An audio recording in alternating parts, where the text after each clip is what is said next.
I can hear what you say. How's training going? It's been difficult to train, but I've been trying to make it work for the best of my ability. So I've just been doing a lot of cardio. Basically, the main thing I can really do right now. Yeah, so you're in Michigan, is that correct? I am. Yeah, so yeah, I'm an accountant by trade. I do this kind of like on the side for fun. Mhm. And yeah, we work with a lot of the jails there in Michigan, and that's what I'm hearing. I'm hearing that everything there is locked down, and a lot of them are being sent home. A lot of the staff. So I hear Michigan's definitely not one of the better states to be in through all of this. So No, hoping. actually, it said actually so far they said Detroit has the highest rise of the COVID-19 so far. Even though New York is the most popular, or is the most populated and have the biggest number, Detroit had the highest peak, the fastest peak, should I say? Jeez, yeah, because when we like my boss went down and he was in Seattle, and that's when it really started to pick up there. Washington was bad, and then it made its way into Michigan, and yeah, from what all our businesses down there and everything's closing down and everything. So I mean, I'm glad things with you are going all right, I guess. And yeah. As good as it can be. We on full lockdown here though. Yeah, here too. Here too. We can get fined for being out in the street and stuff. So just gotta stay safe. And I guess the first question I have is, with like for example, like UFC 249 seems to be the only card going on in all of MMA. As a fighter, what does it like? What would be the things you need to consider? Obviously from a fan perspective, it's yeah, fight. Why not? But from a fighter perspective, what are some of the things you have to weigh before making the decision to fight on that card? Honestly, right now you'd have to make sure you have the proper training. Your training regimen is very important. Right now, we're all us as fighters were unable to really train in any big facilities or any gyms because they're not allowing us to have no more than 4 people in there. Not to mention, we can't really have good partners and good grappling partners, good sparring partners because of the lack of resources that we are limited to. Not to mention, in when the COVID-19, it pretty much is attacks your immune system. So as cutting weight as a fighter, you have to be extremely careful because we cut weight, and when we cut our weight and like our water weight and the diet, and pretty much dehydrate our bodies, um, it weakens our immune system. So if we get if we do happen to catch it, then it's gonna be twice as hard on us. Yeah, no, a lot of people don't look at it that way because it's like, oh, these guys are professional athletes. They won't even notice. And like you said, it's almost the opposite, especially when you're cutting weight and you're putting your body through that sort of, uh, you're making your body suffer a little bit just to make weight. Yeah, Um, our body is at its actual weakest when we're doing the water overloading and depleting our body of water and cutting our weights. That's how we're susceptible to catching staph infection, even this disease that's going on, just a common cold because our immune system is pretty much working over. Our body is going through a lot. It's a major adjustment. yeah, yeah, absolutely. A lot of fans don't look at it that way, right? It's yeah, fight, and it's good to give them perspective, I guess, from a fighter's perspective on some of the impacts that they could face. I guess back to your career. I watched the last fight against Devin Clark, and I thought your performance was really really good considering you took it on. How much notice was it? 3 weeks? Not even that. I took that fight on 9 days. 9 days. 9 days, in fact. Yep, 9 days. If I'm almost correct, nine is because I flew on Wednesday to Texas. So from Wednesday to next Wednesday, yep, about 9 days. 9 days notice. What was the mindset there? Like what was the decision behind? You know what? 9 days. Let's do it. Um, The reason being, this is the thing. Fought. I had fought previously 21 days yeah, prior. and I fought against Bevon Lewis at 185. And when I did, I told him, I told my management, I'm saying, obviously I lost that fight by decision. I did not like the way that fight went. I did not like the way the judges scored that card. You know what I'm saying? Yeah. Obviously, there's a difference when you have actual UFC refs and you have guys who are filling in certain cards that are not necessarily UFC refs. They ref differently. You know what I'm saying? Yeah.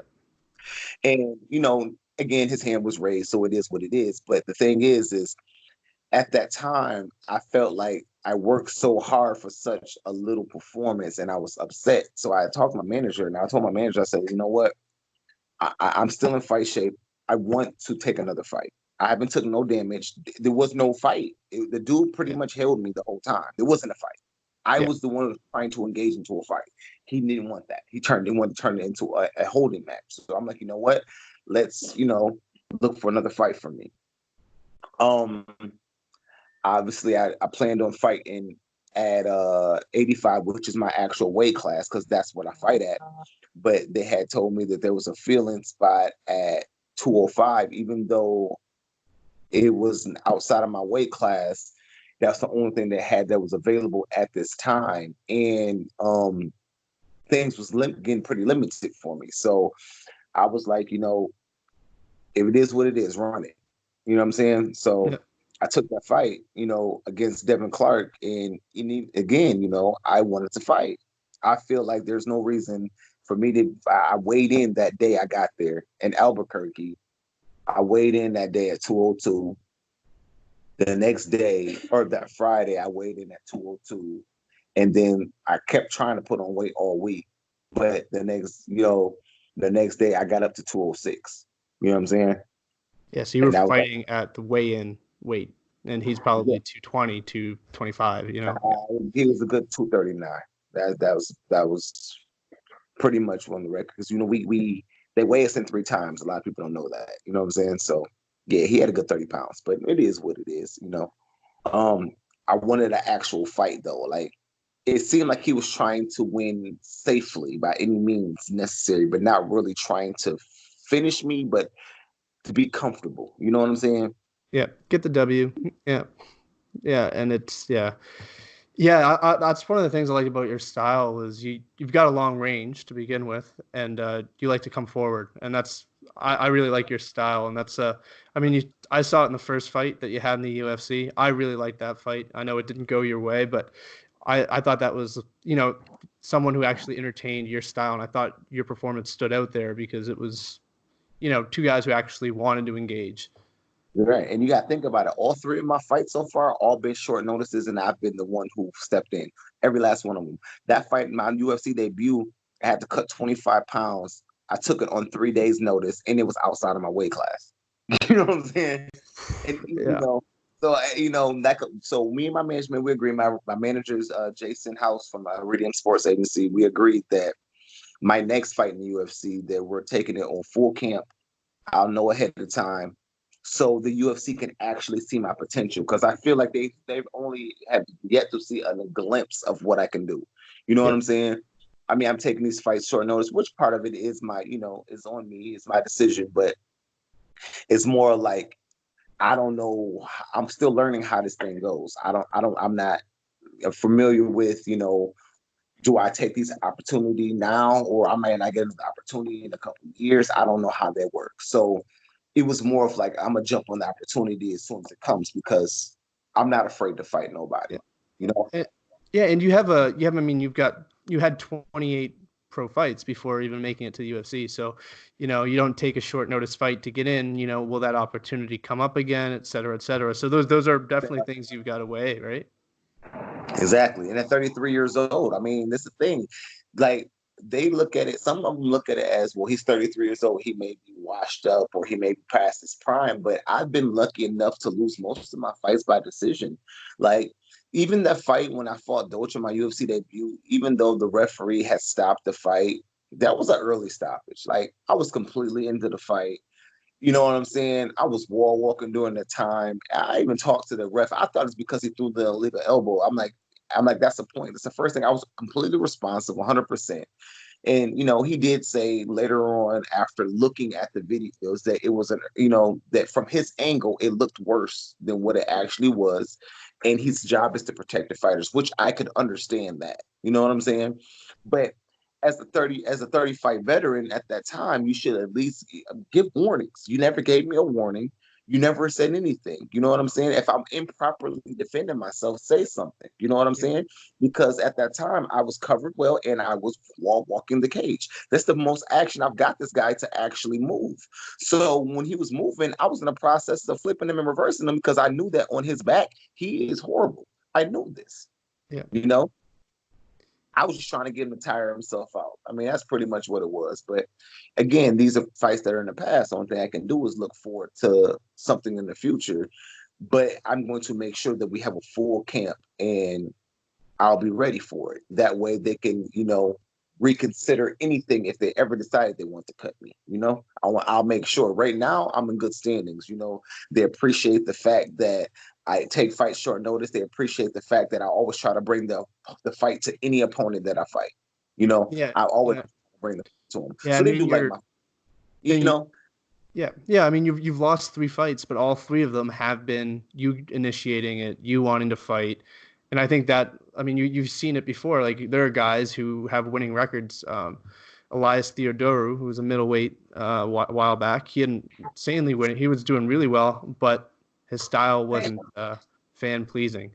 And I think, UFC tends to reward guys who put on a show, and that's the way you fight. And that was one of the things that I was like, I got to get this guy on the show because I like the way you fight, and I liked your you took a fight on 9 days notice. I thought it was 3 weeks, 9 days notice, losing your first 2 UFC fights. Nobody takes that risk. And I think that stands out. And I think, you get rewarded for taking a gamble like that.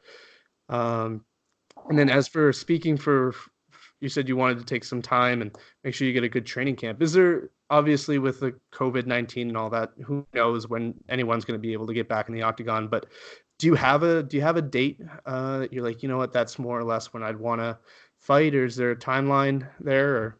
Well, I wanted to get a fight in this year. I was looking towards the end of the year, but due to this COVID situation, I'm not even sure if that's possible. Like, we don't know what's going on. We don't know how long this epidemic is going to last.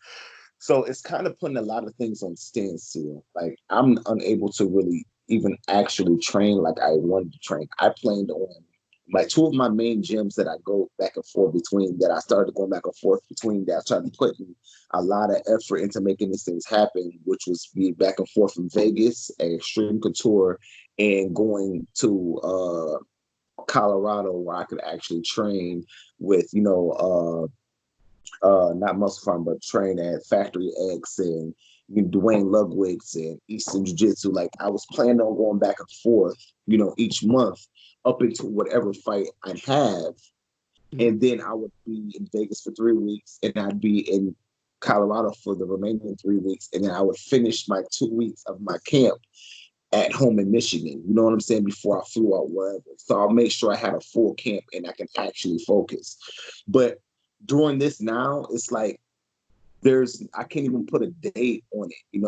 I'll be lucky if, if I get a fight in the beginning of next year, just because, this is putting everything on hold. Like, and a lot of other fighters that are in the, that are before us, like Dana has like over 200, 300 fighters. You know what I'm saying? So for me to be on any card is then a privilege now, because all these other fights and events that had to be canceled and all these matchups that were already set that, that I know that he still wants to put on, It's like, if I'm lucky, I get an undercard, Yeah, I saw so the UFC was supposed to have an event there in England, and 2 of the fighters ended up competing as UFC fighters on was it Cage Warriors, or they fought for another organization as UFC fighters. Is that something that you would consider doing, or are you strictly, I'm only fighting UFC?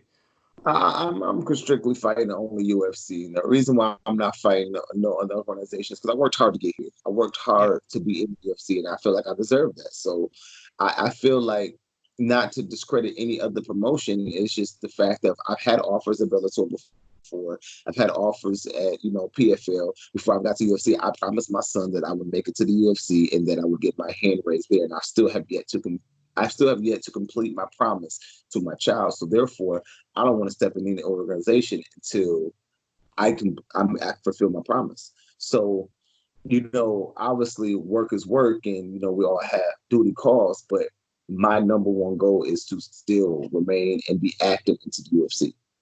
Yep. Yeah. No, I agree 100%. If I was in your shoes, I would do the exact same. You work hard to make your name. You get to a big organization, and even if you have to sit out an extra 2 months to make sure you're on a UFC card, I get it. It makes sense. I guess we'll stick with the UFC there. Obviously, news came out a couple days ago on the John Jones incident. I haven't asked anybody this yet, anyone who's competed, I guess, in the UFC, and obviously you hate to see it. Someone like that, a young athlete who's obviously the best in the world, in my opinion, the best of all time.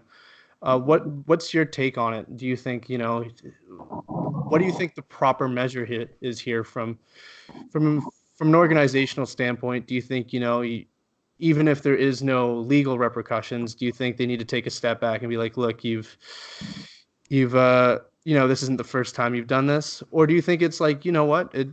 He's a fighter. What he does in his personal life is not any of our concern. We deal with that separately. Well, what's your take on it? Me personally, I feel like John Jones is a destruction in itself. I am a John Jones fan. Yeah. 100%. I like John Jones. You know what I'm saying? I just feels like, he's his own worst enemy. There's certain, what I'm saying? I don't think that he really follows through or think before he makes some of the choices that he makes. You know what I'm saying? And that's part of being young. It is. It's part of being young. It's some part of living the dream. It's part of being labeled pound for pound one of the best in the world. So you feel like you can do anything in the world and you're untouchable, but you're not. You know what I'm saying? He has to be careful and to be mindful that he is an icon and that he is a role model. A lot of people look up to him. As far as what's going on with the UFC and the UFC standpoint, I don't know, because they stripped him before, and he had some other legal issues, so they stripped him before, and that was his consequence. As far as stripping him again, we don't really know the ins and outs of this situation. All we know is what been put on the tabloids, TMZ, and and all MMA Junkie. We don't really know the ins and outs and what really happened or what's going on. So his situation can get dropped down to just a misdemeanor, a high level misdemeanor, or anything. From what the things they were saying is that he was in this vehicle when the police approached him. His car wasn't even on. They approached him. You know what I'm saying? I mean, he had open alcohol in the car. He wasn't drinking and driving because he wasn't driving. Yeah. You know what I'm saying?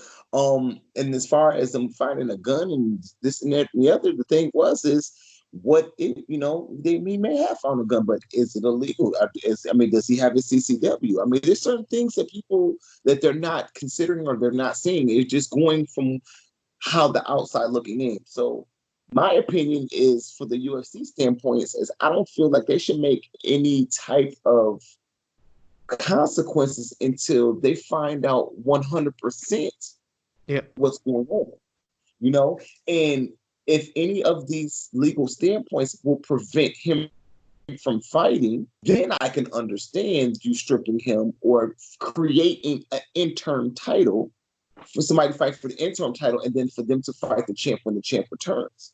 You know what I'm saying?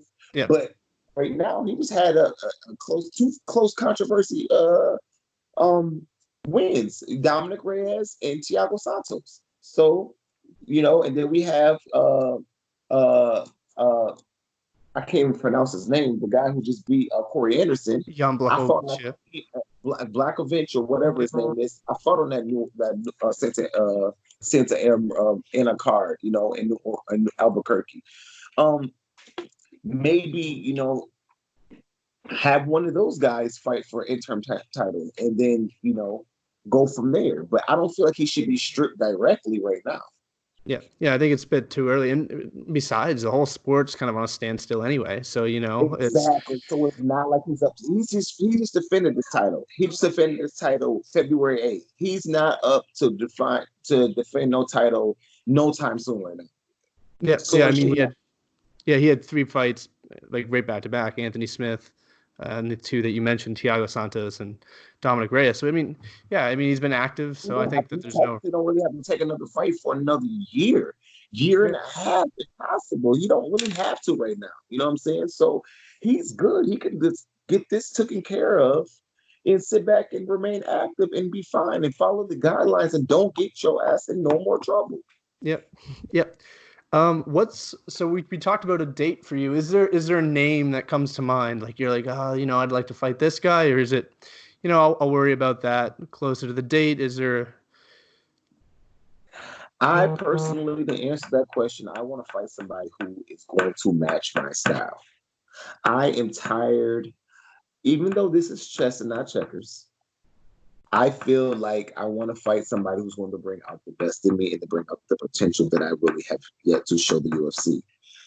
I want to fight something that is up, just this more not. I can't say really beneficial to me because if anything's worth eating, it's not worth having. But at the same time, um, my goal was to get into the top 15 within 2 years, and um, I do. I'm looking at some of these guys. I like the Brad Tavares fight. I do Hey, like yeah, I really like that fight. He's Hawaiian, so he's gonna bring it, right? Like that's the style. That's what they're coming. They're coming to fight. yeah, Uh, you know, um, I want a striker. I want somebody who wants to stand and bang. Let's just have a good time. You know what I'm saying? Um, you know, a lot of people mention Uriah Hall. We do stylistically have a good matchup. Um, that's a pretty good situation. But I mean, really, I'm gonna have to prepare myself for anybody.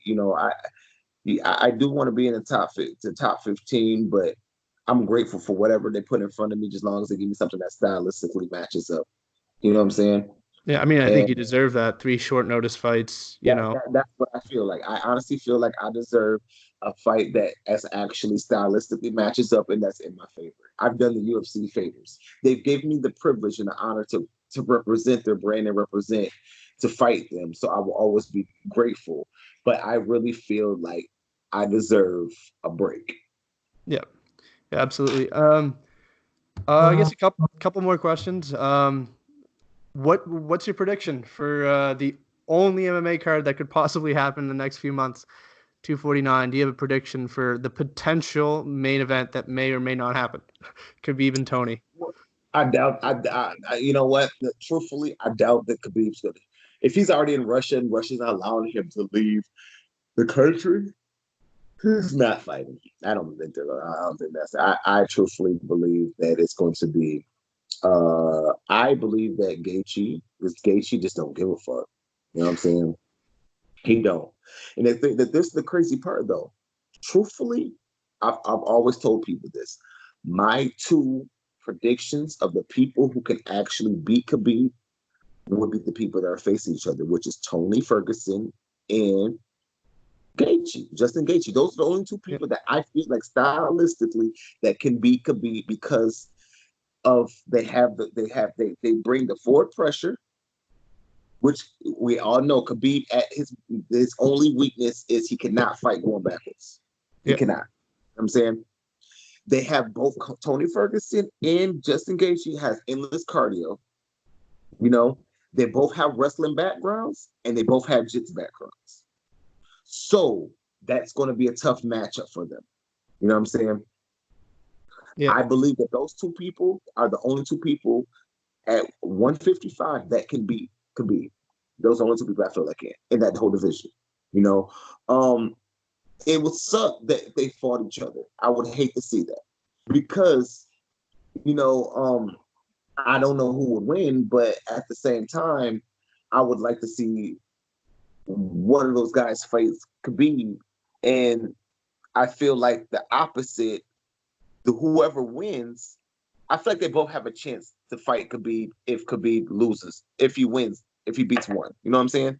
Yeah. But I feel like if Justin, for instance, if Justin beat Tony Ferguson, then the fight Khabib, Tony Ferguson is not going to be due to fight Khabib for another situation. Well, maybe he would be able because they've been wanting to match up for so long that they probably still give him that opportunity. But I feel like Justin Gaethje has fought some people and deserved to be in that little pool of potential contenders. But if he loses to Tony Ferguson, it's gonna set him back. Yeah. Yeah. So he It may almost never fight. eliminates. It almost Exactly. eliminates one of the contenders. Yeah. Exactly. You know? Yeah. And I guess for some non-MMA content, what any recommendations? What are you watching? What are you doing during quarantine? Any TV shows? Any movies? Truthfully, man, I've been trying to get myself active in the social media life, to be more interactive with fans, uh talk shows, podcasts, as much as possible, just to get my name out there, just to get the people to remember the tarantula. I haven't had a chance to yet put a statement or impact on the UFC world yet, but I'm going to. And when I do, I want the 185 division to know that they have a problem on their hands. I just haven't had a chance to showcase it yet. But it's only because of this each fight I've been at a disadvantage, which I knew. You know what I'm saying? And that's okay. It's just if they look at the ins and the outs of these disadvantages, I've always brought the fight.